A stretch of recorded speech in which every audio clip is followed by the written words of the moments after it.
That's exactly right, Mark. Appreciate everyone for joining us for Coach Franklin's weekly press conference. We'll start with an opening statement from Coach, and then we'll open up the questions. Yeah, appreciate you guys being here again, covering Penn State football like always. Just quickly recap FIU game, some general positives. I think special teams is really making some game-changing plays. You saw Gabe's 68-yard punt. I don't know if I've ever experienced a reaction in the stadium for a punt like that. It was pretty cool to kind of hear the reaction. And then the block punt by Dom, obviously. I thought we continue to manage the game well. I'm talking about the players in terms of not having to burn timeouts, having all 3 timeouts available at the end of the half, all 3 timeouts at the end of the game, not burning timeouts because we got 12 guys on the field or 10 guys on the field, things like that. So had some duplicate jersey numbers, had to change jerseys, things like that. And I thought our guys all managed that well, including Coach Lustig and his crew. Played disciplined Penn State football, had 3 penalties. I think we can still improve. Specifically, the 2 kicks out of bounds, which are unforced errors. We got to clean that up because obviously that impacts field position dramatically. I do think we were much more physical up front, O-line, tight ends, and D-line, but we can still improve there. Opportunities for growth, special teams, just got to eliminate the penalties. The block kick was frustrating. Literally for I don't know how many years now, the way we teach it is you are responsible for your inside gap, and then you basically use an arm bar in your outside gap to help the next offensive player. And everybody does that. You're responsible for your inside gap, help outside. Inside gap, help outside. We've had 2 years now in a row where guys have done that maybe 20 times in a row in games, let alone training camp. And then all of a sudden, a guy gets the idea that they're going to do something that they've never been coached. They've never asked a question on why they should do that. They've never done it in practice one time, but we've had 2 times now, 2 years in a row, where a guy takes 2 hands, puts them on the inside gap, doesn't help in the outside gap, and then we get split and get a field goal block. So that kind of stuff we got to get cleaned up. That is extremely frustrating as a coach. And then just more consistent in general on special teams, specifically in the second halves. Got to be more explosive on the offensive side of the ball. We were 10.9% explosive on Saturday. And then we got to be more effective on third down. That's why we weren't able to get into a rhythm. We were 25%. Defensively, similar. We allowed them to stay on schedule, and then they end up going for a bunch on fourth down. I really feel like, you used to only talk third down, and really you should combine third and fourth downs, because the way people are going for it now on fourth down, at the end of the day, third down used to be so important because it factored whether you got off the field or not, and really it's a combined third and fourth down stat. So I think they were 60% on fourth down because there was just too many manageable fourth down situations, and then we had too many drops. We gotta catch the ball. We had too many drops in the game. We got to do whatever we got to do. That jugs machine should be burning up in the Lash building right now in the weight room with guys in there making sure they're recreating the exact catch or exact drop positioning to get that fixed. And then just making sure defensively we're gap sound, doing your job, not trying to make plays, getting outside of your gap, trying to make a play. So, but overall, some good things. Villanova coming in here, in-state foe that we got a lot of respect for. I've known the head coach, Coach Ferrante, for a long time. Pretty cool. He's been there 39 years. Former O-line coach, now been the head coach going on 9 years, going on 10 years.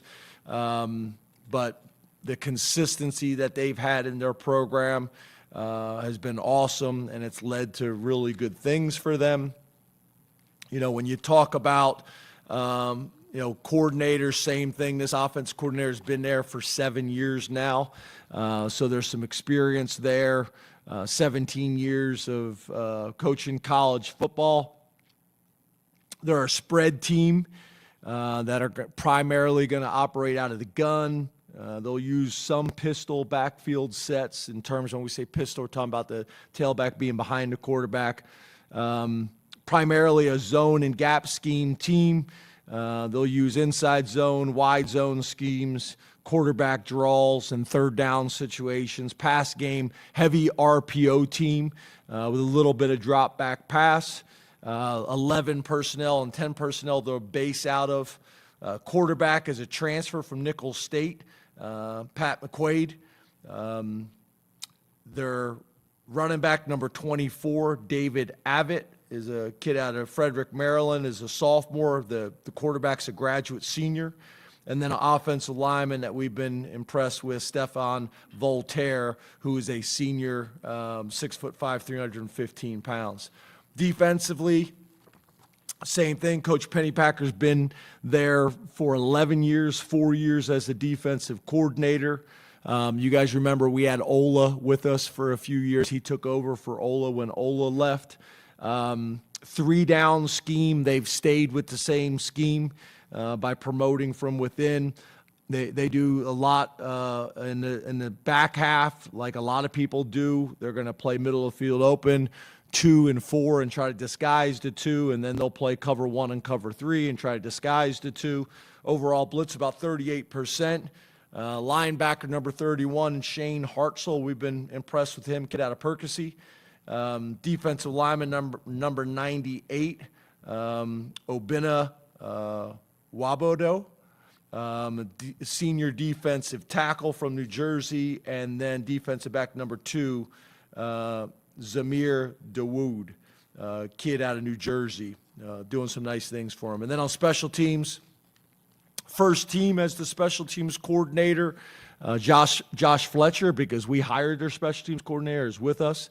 Coach Colangelo doing a great job for us.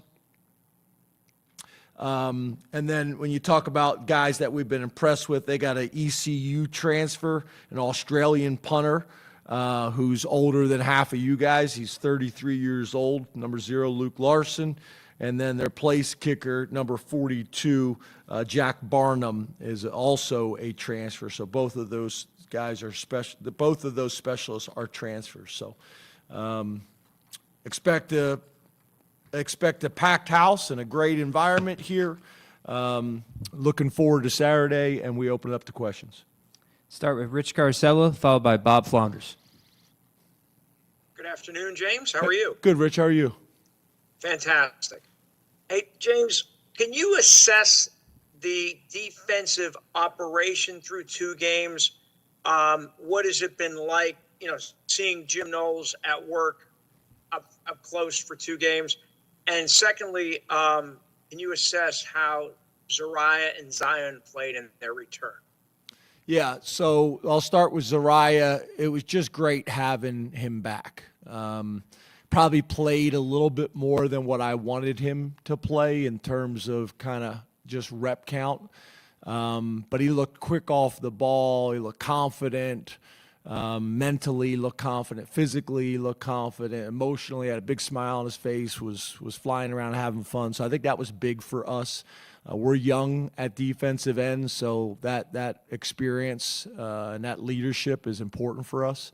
Having Zion back, I thought, was also significant. The guy's played a ton of football around here, has made some big time plays and big moments for us. So that was big, and we're going to need that to continue. And when you have him, and then you have AJ, and you got Zachy, and really Elliott and AC. There's a lot of guys that have played a lot of football in the back half. So that'll be important for us. Those 2 guys continuing to get in there, get reps, and contribute from a leadership standpoint and also from a production standpoint. And then just in terms of with Jim, ultimately it's about points, right? And obviously our first 2 games, it's been pretty impressive in terms of points and the number of guys that we've been able to play. But I do think, we can be more of a suffocating style defense.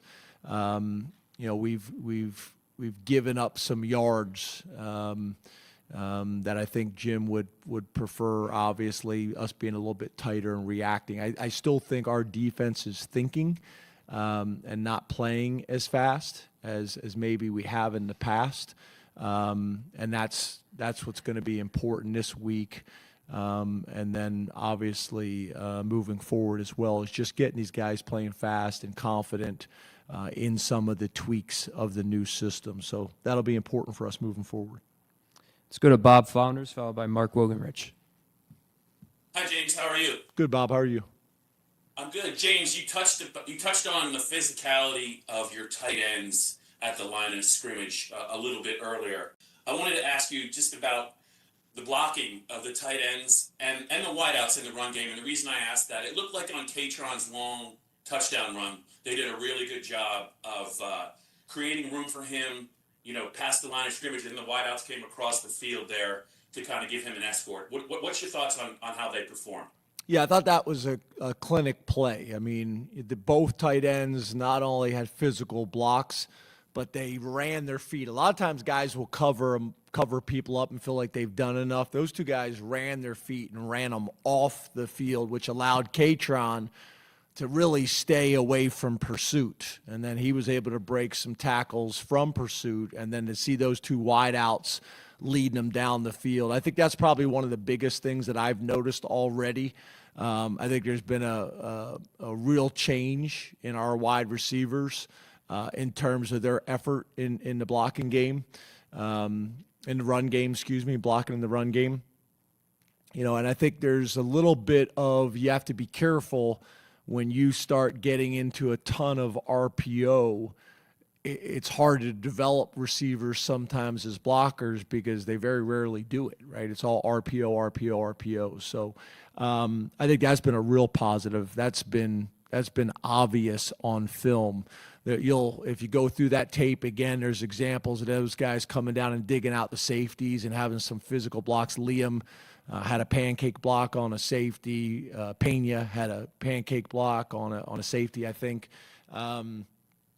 So I thought those things were real positive. So we're going to need to continue to do that.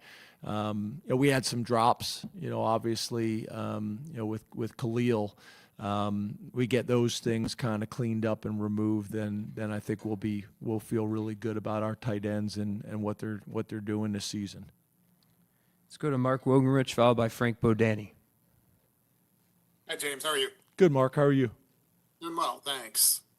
After the game, Allar said he caught himself overthinking in some moments. I guess specifically he was speaking about the first quarter, first half. Did you see that? And then how do you address that or manage that when that comes up?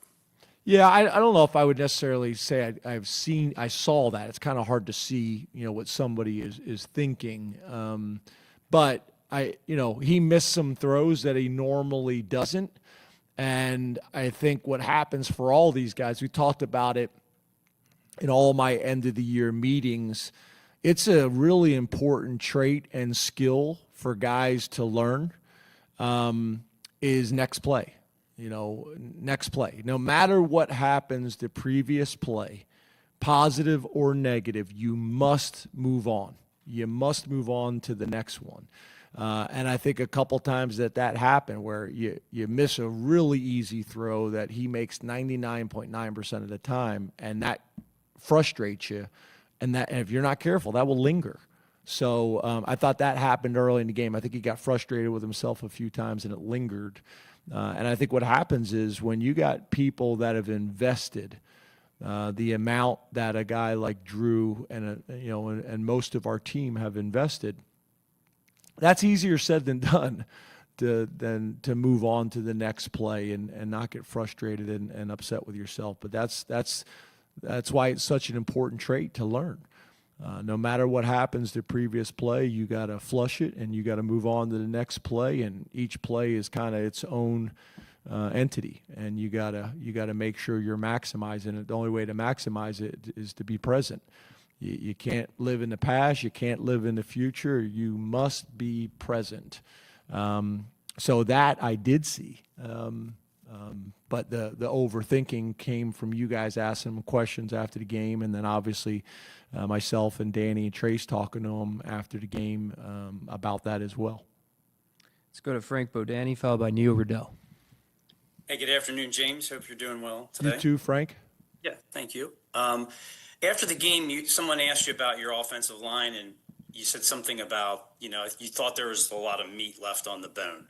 Well, can you talk about maybe how you think they've played so far? Is it the way up to your expectations, the way you thought the offensive line would be? And if it's not quite, can you explain maybe what's going on so far through a couple of weeks? Yeah, I thought week 2, like I mentioned at the beginning of the press conference, I thought we were much more physical, much more physical. And I think, in today's college football, if you're not careful, what can happen sometimes is very rarely do we practice live. And even when we don't practice live, we go thud. We don't want guys on the ground. So you don't want your offensive line finishing guys. And if you're not careful, they haven't done that, but maybe 2 or 3 times during training camp, and then you get to the game, and that's what you want, right? But you haven't been practicing it that way. So I thought that showed up a little bit in week 1. Week 2, I thought we were much more physical. There's some things that I think we still got to get cleaned up to create a little bit more space and create a little bit more separation. I also think the running backs, making the free hitter miss on a more consistent basis also will help with that. There's been some times in protection where, we have not ID'd the front in the ideal way, and that happens sometimes, right? They do a good job disguising where the pressure's coming from. So sometimes we're not in the most advantageous situations. So a combination of all those things. But I saw a big step last week. I think as you I think you're referencing or referring to a little bit, is obviously there's such high expectations for that group coming into the season, and deservedly so. That plays a part in it, right? So I saw a tremendous stride last week. I think they'll play very well this week, and I think we'll look back at this O-line this year and feel like they were one of the better offensive lines we've had. Let's go to Neil Riddell, followed by Mike Gross. Hi, James. I like how you referenced the youth of the press corps compared to the Villanova. I thought Special. Somebody was going to bring cool. that up before you, because right after I say that, it's like all the guys that I guess can't drive to the press conference to be here in person are all at home getting tended to and eating yogurt and pudding and stuff like that are all on the call. So I thought someone was going to bring it up before you, but it's good to see you. Yeah, thank you. In my boxers. Very nice. You're on fire today. You're on fire today, Neil. Well, hey, I was wondering, you played a lot of people the first couple weeks. Do you plan to continue that Saturday? And is the open date after this game a factor in the approach to playing times? Yeah, we'll continue to play a bunch of guys this week. I won't get into next week because we're focused on this week and staying present and this opportunity that we have this Saturday. But yeah, we typically have done this. I think in my 12 years we've played a ton of guys early in the season to try to develop depth, and we'll try to do that again this week. It's developing depth, but it's also an opportunity to evaluate these guys in games and who deserves more reps and who's not necessarily ready for prime time yet. Now they may be by week 5, week 6, middle of the season, but it's all of that. It's knock on wood, staying as healthy and as fresh as we possibly can. It's all of that.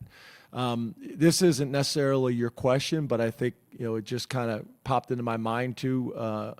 In terms of that, a little bit is ball distribution too. Like I thought last week was a really good example of what we want it to look like. I think both Nick and Katron had like 16 touches, maybe 16 and 17. It was right in that ballpark. And then, you know, I think the tight ends had like 5 touches each. The wide receivers all had, you know, between 5 and 7 touches each. So that's really what we would like. We just got to eliminate some of the drops, because the more we do that, we'll stay on the field longer by staying on the field on third down and picking up first downs, which will create more opportunities, more touches for more guys. So, but yeah, we want to develop depth.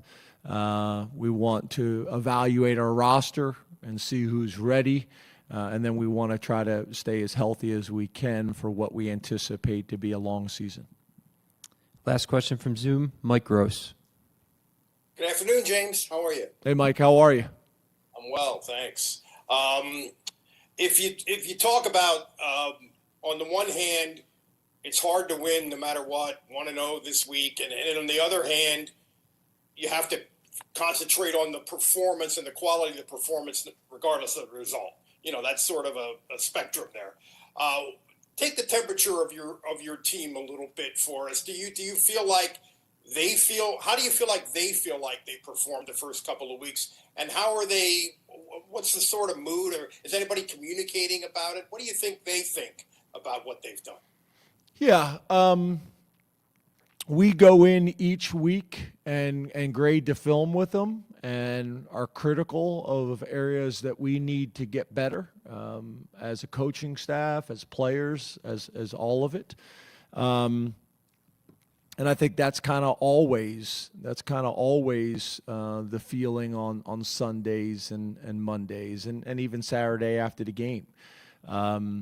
But yeah, I don't think it's probably more than that, Mike. I think there's areas that we know we have to get better, and that's in some rooms articulated more clearly than others. Terry Smith has got a reputation of being the ultimate truth teller in the building to everybody, including myself. So that's happening in all the different meetings. All the coaches have different approaches to how they do that.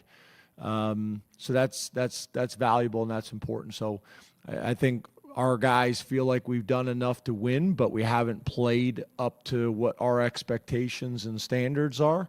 But I would also say, Mike, that's always going to be the case. We're always going to feel like we can play better.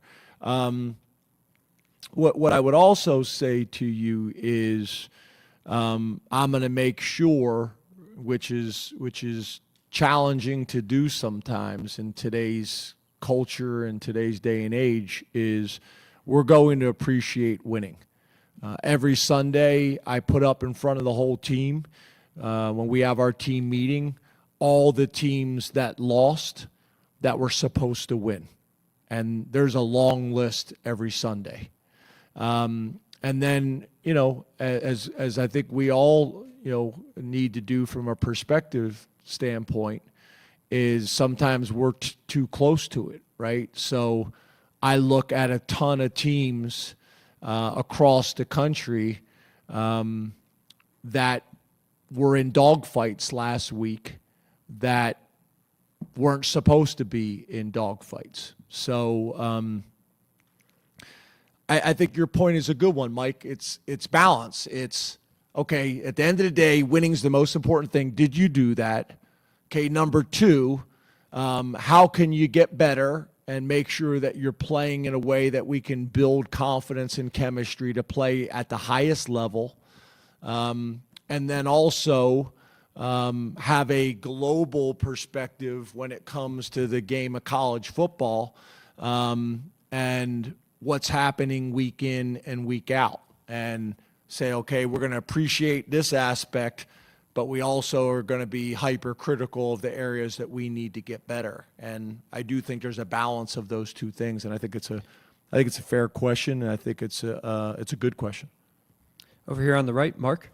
Thanks for your time, James. Hey, Mark, you too. Can you compare what you saw from Chaz in Game 1 to what you saw in Game 2, and just maybe discuss the arc that you could see for him in terms of overall development? Yeah, I think you guys heard me talk about it in training camp. You hadn't really seen a whole lot of it.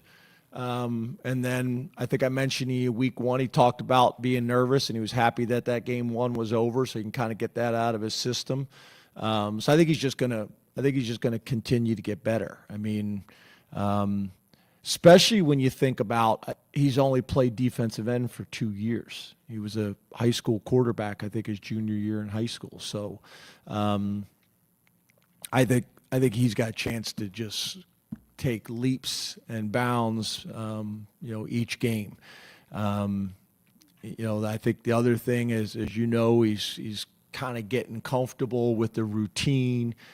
Obviously, Denai's doing a really good job of kind of being a mentor to him. Denai can be kind of tough love from time to time, but I think that's been good. I think Dion and the staff have done a really good job with him.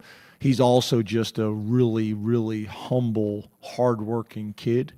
So I would anticipate him continue to get better and better and better. And then obviously he's also a guy that as we start to narrow this thing down, his reps will probably go up, because rather than playing a 3 deep at defensive end, there's going to be some games where we play a 2 deep. So that may mean 8 to 10, 8 to 12 more reps for him. And I think the more reps and more plays and more opportunities and the more experience he gets, the more production will come. So he's an exciting young player, and he's an awesome young man. And, his family's done a really good job of raising him. But I'm not going to talk about him too much, because I want to keep him humble and hungry. Up here in the front, John. Hey, James. How are you? Good. How are you? Good. You mentioned explosiveness on Saturday, and then you mentioned it again today a little bit, not reaching those goals. What is kind of holding you guys back from getting to where you want to in that regard, and how do you rectify it? Yeah, we missed a couple of the throws, right? We missed a couple of the throws. We had some drops. I think we had 5 drops. And when you catch the ball, there's a chance that you're going to make somebody miss, and those are going to, say, half of those turn into explosive plays. And then I think there's times where, just like Katron did on Saturday, you break a tackle. Now you got a chance for one of these runs to go, and that's going to happen, as we've seen for the last 4 years with Nick as well. So those things will come. They'll come organically, just by doing the things that we should be doing. Breaking tackles, making people miss as ball carriers, that's as receivers and running backs. Maximizing the opportunities that we get. Hitting a few more of the throws, straining and protection a little bit longer. All those things, I think are important and helpful. And then I think, again, if our third down percentage goes up, that's going to create more opportunities. Our defense getting off the field on third down and with a little bit more 3 and outs, that'll create some more opportunities as well, because time of possession wasn't great, right? So all these things factor in. It's not just one thing like our favorite media just chuck it deep deal. Like, all these things factor into it. To be fair, I think we probably could throw it down the field a few more times, but then it's also the ones we throw catching and making people miss. It's making the free hitter miss in the running game, straining and protection a little bit longer, making a few more of the throws. You do a little bit better in each one of those areas, and now all of a sudden you're close to 20% explosive plays. In the front, Audrey. Hi, how are you? Good. How are you? Good, thank you. How has Nick Singleton looked to you thus far, and kind of building off that explosiveness? Do you think there's kind of more there for him that you're maybe waiting to see? Yeah. So I think I had a conversation with Nick yesterday, and I think a little bit like Drew. I think he was thinking too much, and I think he's getting coached in some areas that I think are going to be important for his growth, and I see him getting better. But for all these guys, we're going to coach the heck out of them Sunday through Friday. Saturday, when you wake up, just go play. And I think he's trying to play perfect. I think he's such a good kid, and he's so coachable. He's trying to do all the things that are asked from him. But again, that's not what Saturdays are for. Saturdays, just go play. Let it rip. And we had a good conversation about that on Sunday, and then I had a good conversation with Charles and Stan on Sunday as well. So I think we'll be in a good place there, and I do see him, really getting better in a lot of areas. But I do think on Saturdays, like we discussed with Drew, I think they're overthinking some things and trying to play perfect rather than just letting it rip. Over here on the right, Tyler. Hey, James, we appreciate your time. You too. Wondering about your linebacker group through 2 games. How would you evaluate the top 3 guys that we've kind of known about for a while, and then also the depth that you've maybe been able to cultivate or are working on cultivating? Yes. So I think you talk about the tweaks in the system and the changes that we have with Jim. I think that's showing up at the linebacker position, and I think that's showing up at the safety position, the things that are asked of them. That's a little bit different now. I think at safety, there's some real competition there, and we're developing some depth. At linebacker, we need to get some more guys in the game to develop depth.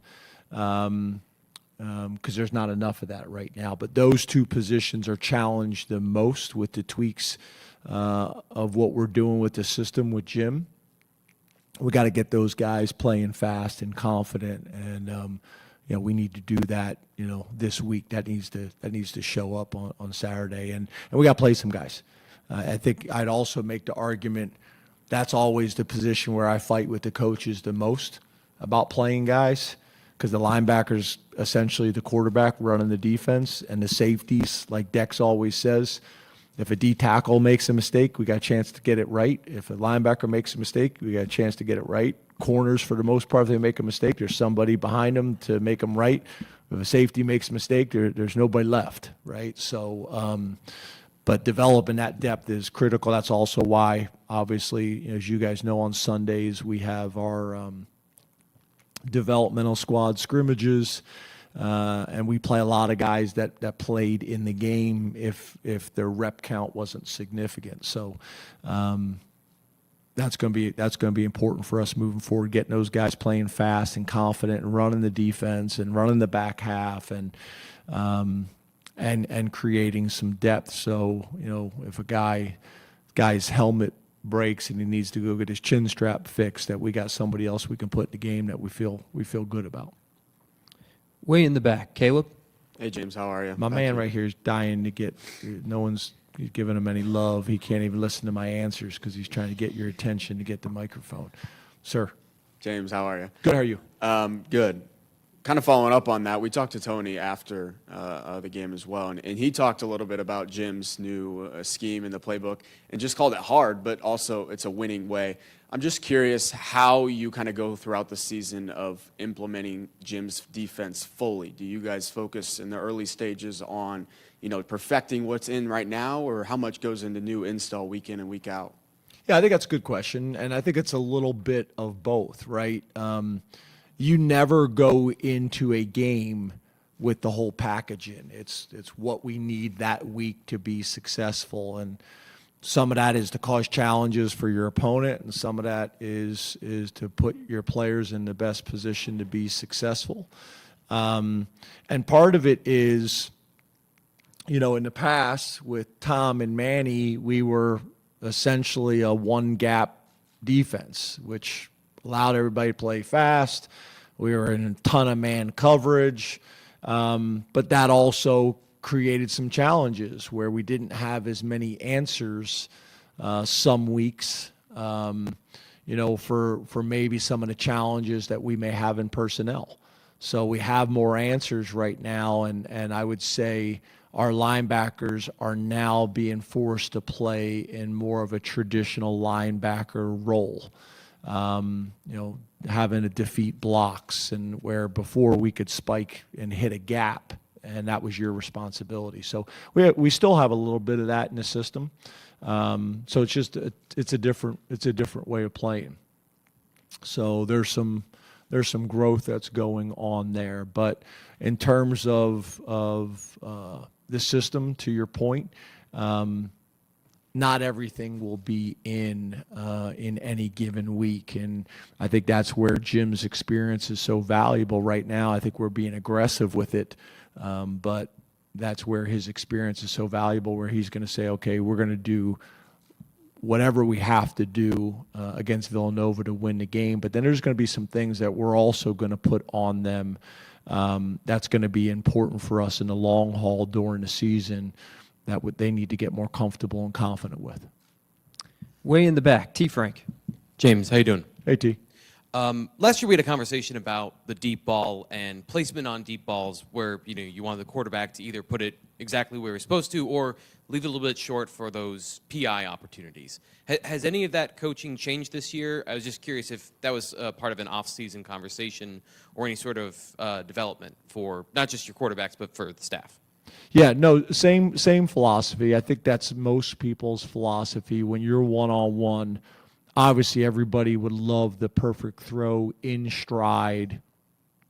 That's what everybody's ultimate goal is. But if you're not going to do that, you want to leave it short. And if you leave it short, you still got a chance for the receiver to find the ball and make a play on it, where a lot of times the defensive backs can't find the ball, or you get a pass interference call, which those things showed up on Saturday as well. So, in a perfect world, we want to hit them in stride.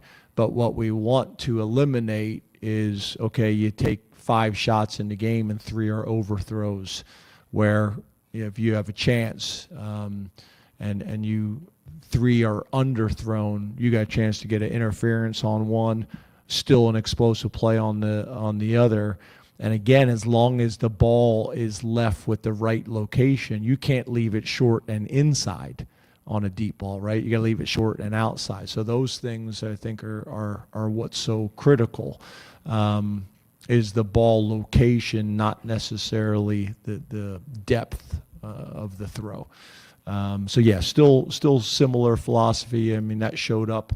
You had 2 plays, Devontae Ross, where one ended up a pass interference, another one ended up a touchdown, and neither one of those were thrown perfectly in stride.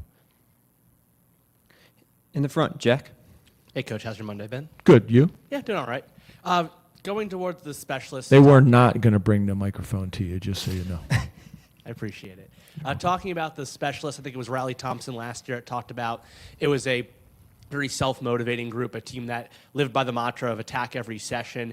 Going towards Villanova and going off FIU, where you specified in improving the special teams, how do you and Justin kind of come in and talk about your approach to improving the special teams, both from like a physical and a mental standpoint?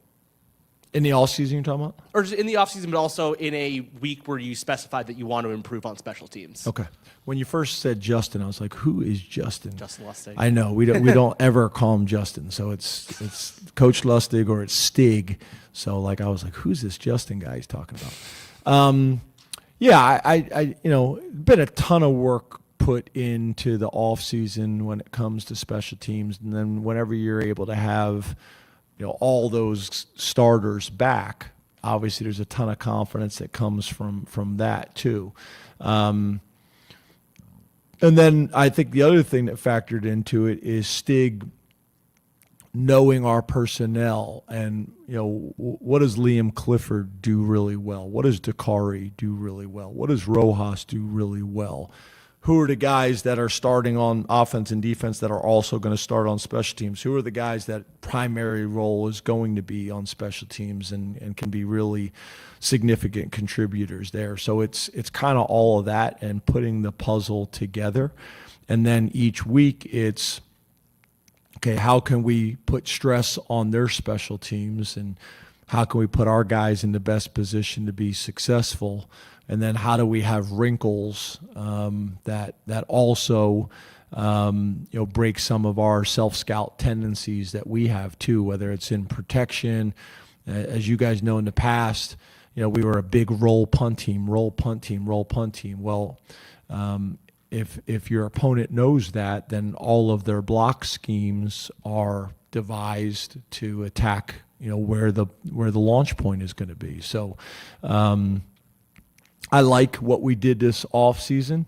I've liked, for the most part, what we've done in game 1 and 2. We just got to eliminate some of the unforced errors. We had a kickoff return last week where we had one guy block the wrong guy, and if we block the right guy, there's the hole's going to be 12 yards wide, and it's going to be a kickoff return for a touchdown, and nobody gets to see that because we just have one guy that got his count wrong.